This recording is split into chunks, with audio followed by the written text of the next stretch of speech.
有親切感，好懷念啊！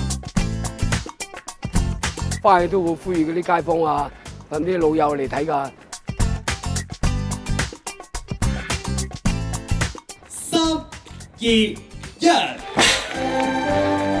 九巴嘅歷史就係香港城市嘅發展史。九巴同規劃署喺位於大會堂隔離嘅展城館合辦以城市印象做主題嘅展覽，展出多項珍貴巴士收藏品，包括由微縮藝術家用8年時間製作嘅城市微縮裝置，呈現唔同年代嘅香港城市情懷。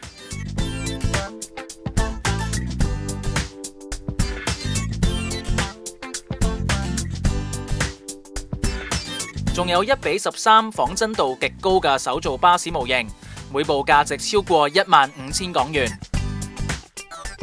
當然唔少得全港首部雙層巴士，俗稱烏嘴狗嘅丹拿 A 型。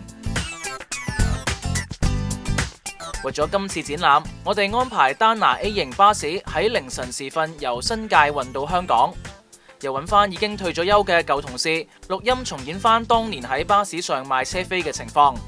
如果想重溫昔日嘅巴士情懷，就唔好錯過今次展覽啦！